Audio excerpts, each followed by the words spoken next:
E aí, galerinha, tudo bem? Como é que vocês estão? Bom, para quem não me conhece, sou o professor Piazza, dou aula de biologia, né? E eu vim aqui, embora atrasado, mas vim, gente. Semana de fechamento de notas é complicado, correria só. Então eu vim aqui rapidinho para a gente resolver aí a prova, o vestibular da FAMEMA, né? Tem 4 questõezinhas de biologia, 4 questõezinhas dissertativas, né? Acredito que foi a prova da galera de medicina, tá? Um aluno me enviou o caderno de questões, então eu vou resolver essas 4 questões com vocês. Já vou pedir um favor, se alguém tiver o caderno de questões, que são questões de múltipla escolha, por favor, me envia no e-mail, tá? Para que eu possa fazer a resolução dessas questões também. Eu não tenho acesso, né? Eu tentei acessar lá pelo site da VUNESP, mas eu não tenho acesso porque eu não tenho cadastro, né? Então eu só tenho essa prova que eu vou resolver com vocês, que são 4 questões de biologia, são 4 questões dissertativas, né? 3 mais tranquilas, uma de fisiologia um pouco mais trabalhosa ali, legal? Então eu vou projetar aqui para que a gente possa conversar. Bom,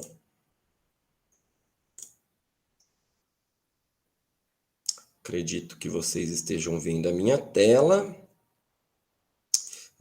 Então vamos lá, ó. Primeira questãozinha, a questão de número 5. Ela fala o seguinte: o nitrogênio é um elemento químico mais abundante na atmosfera e compõe algumas moléculas orgânicas dos seres vivos. Dá para aumentar mais um pouquinho. Vai. No entanto, poucos organismos conseguem assimilar diretamente o nitrogênio atmosférico. As plantas e algas assimilam compostos nitrogenados como amônia e nitrato. A amônia é disponibilizada no meio ambiente nas seguintes formas: por ação de alguns micro-organismos que realizam fixação biológica, pela excreção de animais e pela decomposição da matéria orgânica morta. O nitrato pode ser sintetizado a partir da conversão da amônia. O excesso de compostos nitrogenados em um lago pode promover um aumento populacional de algas na água, que, após morrerem, desencadeiam também morte de peixes. Bom, aqui tem todo um texto bonitinho, né? De uma questão de ecologia que poderia estar perguntando algo sobre o ciclo do nitrogênio, mas não tá. Olha a letra A. CIT, não precisa explicar, tá? Um composto nitrogenado presente no núcleo de células eucarióticas. Gente, composto nitrogenado, bases nitrogenadas, por exemplo, que compõem o DNA. Como a gente não tem gabarito oficial, não sei dizer para vocês se eles aceitariam a resposta como DNA. Se fosse uma prova minha, eu aceitaria, porque tem DNA na composição. Tá? Mas o mais próximo aí do que eles perguntaram seriam bases nitrogenadas. CIT, novamente, um tipo de micro-organismo que realiza a decomposição de matéria orgânica morta. Gente, fungos, bactérias. Tá? Não precisa especificar, coloca o grupo geral. Letra B. Como é denominado o fenômeno ecológico provocado pelo excesso de compostos nitrogenados na água de um lago? Eutrofização.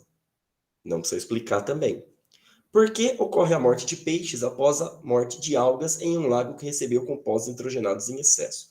Gente, se o lago recebeu compostos nitrogenados em excesso, algas se proliferam, formam um tapete em cima da água, diminui a entrada de luz, reduz o processo de fotossíntese, diminui a concentração de oxigênio na água, logo algas começam a morrer. Conforme algas vão morrendo, a concentração de oxigênio na água vai caindo ainda mais, né? E a gente tem que lembrar que peixe é um organismo aeróbico. Peixe depende de oxigênio dissolvido na água para respirar. Então, a morte de algas leva à redução da concentração de oxigênio dissolvida na água, que leva aí à morte de peixes. Tá bom? Essa é a questão de número 5. Questãozinha de número 6. É uma questãozinha um pouco de genética, né? Um pouco de material genético. Vamos lá. Em uma cidade ocorreu o assassinato de uma pessoa e no local do crime, os investigadores conseguiram coletar material biológico, que foi encaminhado para exame de DNA. O resultado desse exame foi comparado ao resultado do exame de DNA realizado com material biológico da vítima e de 3 suspeitos, que é 1, 2 e 3. A imagem ilustra os resultados comparativos desses exames de DNA. Então a gente tem aqui, ó, material biológico que foi coletado no local, né? Esses riscos escuros, gente, representam trechos do DNA, tá legal? Que estão presentes naquela amostra coletada. Então, por exemplo, esse primeiro trecho aqui, ó, deixa eu ver se eu consigo pintar aqui. Não consigo.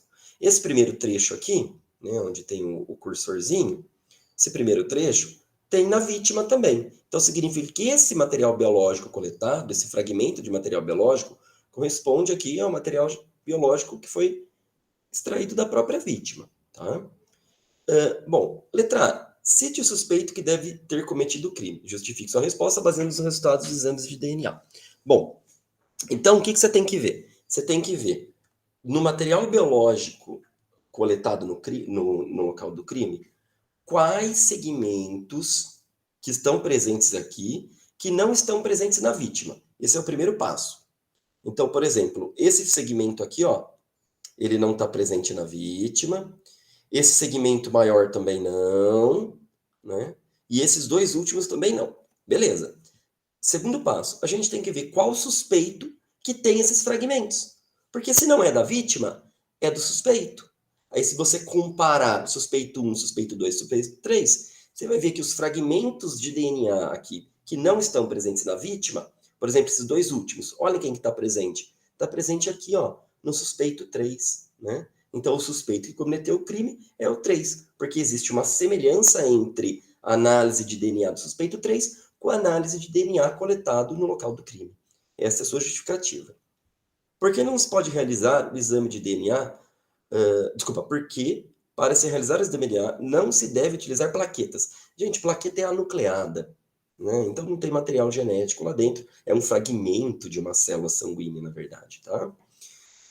Por que a utilização de DNA mitocondrial não seria o ideal para identificar a pessoa culpada pelo crime? Gente, DNA mitocondrial, ele tem uma restrição. Ele é herdado da mãe, tá? Então isso restringe a análise de DNA, porque pode ter genes que eram da mãe, né, que não foram encontrados no local aonde o exame foi realizado. Tá? Tudo bem, essa daqui, gente. Então, questãozinha 6 era essa, simplesinha também.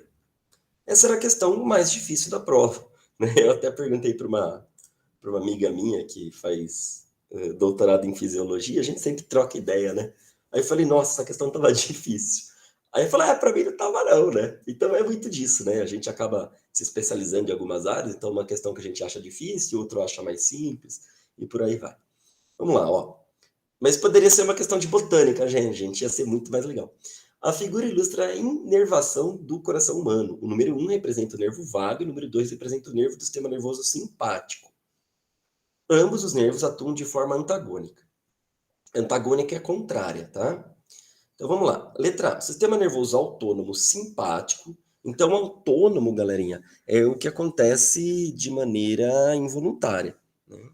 Libera em determinadas situações a noradrenalina no tecido do coração. Qual o efeito da noradrenalina sobre os batimentos cardíacos? Aumento. Aumento dos batimentos cardíacos. Pronto, né?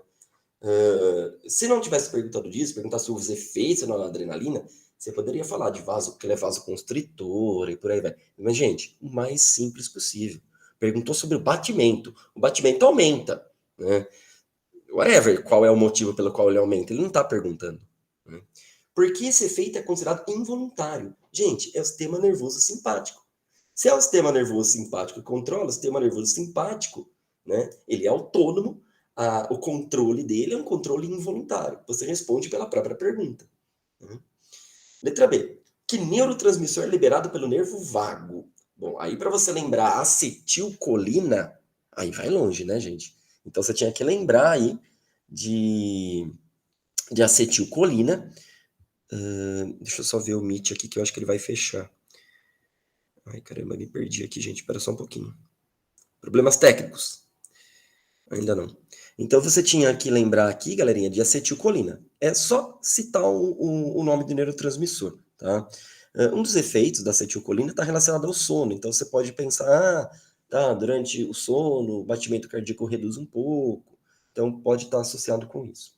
Porque as contrações do músculo cardíaco ocorrem independentemente da ação do sistema nervoso autônomo. Galerinha, no coração a gente tem estruturas que são autoexcitáveis. Por exemplo, o marca-passo, né? O marca-passo, os feixes de His, eles são estruturas nervosas autoexcitáveis. Então você não precisa necessariamente ter um controle do sistema nervoso autônomo aí, para que ocorra essa contração e relaxamento do miocárdio, do músculo em si. Tá? Não que o sistema nervoso autônomo não auxilie, não altere, né, frequência, aumente ou diminua, tá? Mas a resposta era essa. Você poderia citar aí a questão do marca-passo, dos feixes de Riss, por exemplo. Bom, última questãozinha 8, né? Fala o seguinte: os grupos sanguíneos em seres humanos são determinados por 2 alelos que uma pessoa possui do gene para o grupo sanguíneo. Nesse gene há 3 alelos possíveis, IA, IB e Zinho. O grupo sanguíneo de uma pessoa pode ter um dos 4 tipos, A, B, AB ou O. Essas letras se referem a 2 carboidratos, A e B, que podem ser encontrados ou não na superfície das hemácias. Grupos sanguíneos compatíveis são fundamentais para a transfusão de sangue seguras. Bom, aí para transfusão, galerinha, você tem que lembrar lá da questão de aglutinogênio, aglutinina, né? Suponha a família apresentada no ideograma em que o irmão de Julia... Essa é uma informação muito importante, tá? Hoje eu resolvi essa questão com um aluno no colégio, ele trouxe a questão para eu resolver, e quando eu resolvi com ele, eu resolvi errado essa questão, porque eu tinha ignorado essa informação, não tinha prestado atenção. A gente estava fazendo uma aula de revisão e acabei não me atentando nisso. Inclusive, eu até mandar uma mensagem depois disso para ele, que eu estava resolvendo aqui agora. Ó, em que o irmão de Julia é o único dos 3 irmãos pertencente ao grupo sanguíneo O. Essa é uma informação muito importante. Por quê? Porque eu sei que os pais de Julia, o genótipo deles são IA. Peraí que agora vai fechar, gente. Peraí. Continuar na chamada. Aí. O que eu sei? Desculpa, gente. Que os pais de Júlia, o pai, no caso, né? Ele é IA e Zinho, porque tem um filho que é do grupo O, que tem o genótipo Izinho e Zinho. E a mãe é IB e Zinho. A hora que você cruza isso, você tem os seguintes genótipos possíveis, né? Monta o quadradinho de pneu, jogo da velha lá, né? Aí você vai ter IA Izinho, você vai ter IB Izinho, IA e B e Izinho Izinho. Um quarto cada um, né? O que eu quero aqui, ó, nessa segunda parte da letra B? Depois a gente resolve o resto. Qual é a probabilidade do primeiro descendente do casal ser do grupo sanguíneo O? Se ela é do grupo sanguíneo O, ele tem o genótipo Izinho Izinho, né? Então, para ele ter o genótipo Izinho Izinho, significa que a Júlia tem que ter um alelo Izinho. E o Arthur também. Qual que é a probabilidade da Júlia ter um alelo Izinho? Bom, a probabilidade dela ter um alelo Izinho é 2/3. Por que, que a probabilidade dela ter um alelo Izinho é 2/3? Porque eu sei que ela não é do grupo O. Eu sei que ela não é do grupo sanguíneo O. Ele está me dando essa informação. Então, resta para a gente 3 possibilidades para a Júlia. Ou ela é AB, ou ela é do grupo A, heterozigoto, ou ela é do grupo B, heterozigoto. Então, ela é 2/3. Gente, não importa se ela vai ser IA Izinho ou IB Izinho. Aí o Arthur. O Arthur, os pais dele são genótipo IA e B, Izinho Izinho. A hora que eu cruzo isso, vai dar meio ou 2/4 de Azinho e 2/4 de Bzinho. Né? Ou seja, a probabilidade de Arthur ser Izinho traço é 1. Né? Não importa qual é o outro alelo. E tem que ter um alelozinho. Né? Então, olha lá, a probabilidade do Arthur ter um alelozinho é 1. É 100%, ele vai ter um alelozinho. Não tem outra possibilidade. A probabilidade de Júlia ter um alelozinho, 2/3. Beleza. Aí o que você vai cruzar? Você vai pegar lá, ó, Izinho traço, coloca no quadradinho de Pinet e coloca Izinho traço de novo. Você vai ver que só tem uma possibilidade de Júlia e Arthur ter um indivíduo que vai possuir o genótipo Izinho Izinho. Então é 1/4. Só que é 1/4 desde que Júlia seja Izinho traço, que é 2/3. Então você vai pegar 2/3, multiplicar por 1/4, isso daí vai dar 2/12, que é 1/6. Tá? Então a resposta é 1/6. Letra B. Porque, ainda, né, a primeira parte, porque o grupo sanguíneo AB pode receber com certo cuidado sangue de demais grupos e, portanto, chamado de receptor universal. Gente, como ele tem os aglutinogênios A e B na hemácia, ele não produz nem anti-A e nem anti-B. Então ele pode receber tranquilamente. Então ele pode receber porque ele não produz anti-A ou anti-B, ou porque ele não produz aglutinina anti-A e anti-B. Letra A, que a gente pulou. Principal função das hemácias pelo corpo: transporte de gases. Ponto. Simples, gente, sem complicar. Como se denomina o envoltório formado por carboidratos presentes na membrana plasmática das hemácias? Gente, aqui tem uma questão muito delicada. Um envoltório o que ele diz para a gente como envoltório? É uma camada fechada? Porque se for uma camada fechada não faz sentido. Mas se for algo que está em volta, não necessariamente em todo lugar, aí tudo bem. Então essa palavrinha envoltório ficou um pouquinho complicada para mim. Formado por carboidrato presente na membrana plasmática. É o glicocálice, que faz reconhecimento extracelular. Tá bom? É uma glicoproteína, um glicolipídio, né? Tem carboidrato na composição, então você pode colocar lá o glicocálice sem problema nenhum, tá bom? Então, deixa eu voltar aqui no Meet, espera só um pouquinho, gente. Essas eram, então, as 4 questõezinhas de biologia. Lembrando que é um gabarito extrafacial, então qualquer alteração que tiver após o gabarito ser divulgado, eu venho aqui, a gente conversa um pouco, tá legal? E vê aonde que surgiu alguma possível discrepância do que a gente fez.